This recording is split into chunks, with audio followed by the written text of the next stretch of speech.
Welcome to Teja 70mm. నమస్తే తెలంగాణ. ఇవాళ వార్తలు చూసుకున్నట్లయితే టీఎస్పీఎస్పీ ద్వారా 2 లక్షల కొలువులు ఇస్తాం, నిర్దిష్ట సమయంలో 6 గ్యారెంటీల అమలు, అభయ సభలో ఉద్దేశించి గవర్నర్ తమిళసై. పింఛను రామచంద్ర. దేశంలో అత్యంతగా ఆసరా పెన్షన్లు, ప్రజా సంక్షేమాన్ని కొత్త వంతులో తొక్కించింది కేసీఆర్ సర్కార్. లబ్ధిదారులకు నెల నెల పెన్షన్ ఇవ్వడం ఇప్పుడు ప్రభుత్వం మారింది. పింఛన్ మొత్తాన్ని పెంచుతామని హామీ ఇచ్చి అధికారంలోకి వచ్చిన కాంగ్రెస్ సర్కార్ కొత్త పెన్షన్ ఇవ్వలేకపోతుంది. ఉన్నదైన సమయానికి పంపిణీ చేయడం లేదని కాంగ్రెస్ ప్రభుత్వం ఏర్పడి 2 నెలలైన ఆసరా పెన్షన్ కోసం పలు జిల్లాల్లో లబ్ధిదారులు ఎదురుచూపులు. సామాన్యంగా చూసుకున్నట్లయితే గతంలో 200 ఉన్న పెన్షన్ని కేసీఆర్ ప్రభుత్వం 2000 చేయడం జరిగింది. సో ప్రభుత్వం మారడంతో కాంగ్రెస్ ప్రభుత్వం కొంచెం లేటుగా ఇవ్వడంతో కొంతమంది పెన్షన్దారులు ధర్నా చేస్తున్నారు. అదేవిధంగా కొంతమంది వికలాంగులకు కూడా ఇంతవరకు పెన్షన్ అందలేదు.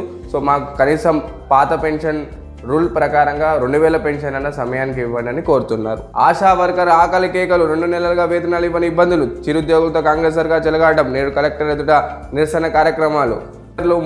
రాష్ట్రంలో మొత్తం 3.3 కోట్ల ఓటర్లు.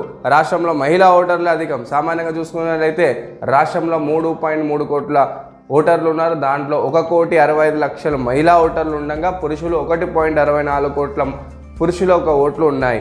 దేశ ఆర్థికం అస్తవ్యస్తం, యూపీఏ పాలనలో ఆర్థిక వ్యవస్థ నాశనం, సంస్కరణలు చేపడంలో ప్రభుత్వం విఫలం, స్వల్పకాలిక ప్రయోజనాల వల్ల దృష్టి పెట్టారు. దేశ ఆర్థిక పునాదులు బలోపేతానికి చర్యలు శూన్యం, ఆర్థిక క్రమశిక్షణ ఏమాత్రం పాటించలేదు.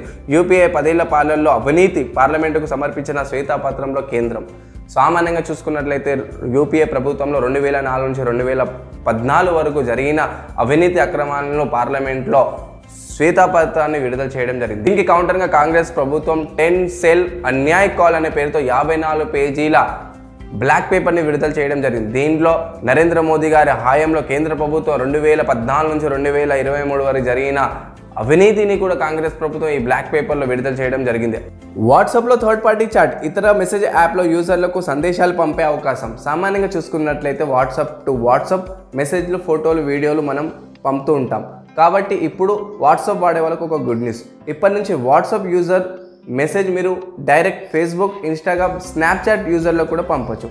ఈ థర్డ్ పార్టీ యూజర్ చాట్ని త్వరలోనే మెటా వర్జన్ కంపెనీ వాళ్ళు లాంచ్ చేయబోతున్నారు. అంతరిక్షానికి మహిళా రోబో. ఇప్పటి వరకు మానవులు మాత్రమే అంతరిక్షంలో వెళ్ళడం జరిగింది. మొట్టమొదటిగా మన ఇస్రో కంపెనీ ఒక మహిళా రోబోని పంపబోతుంది. వ్యామమిత్ర పేరుతో ఒక మహిళ అంతరిక్షంలో ప్రవేశం చేయబోతుంది. మరి ఇది సక్సెస్ఫుల్గా విజయం అందుకోవాలని మనమందరం కోరుకుందాం. మరిన్ని వివరాల కోసం చూస్తుండండి తేజ 70mm.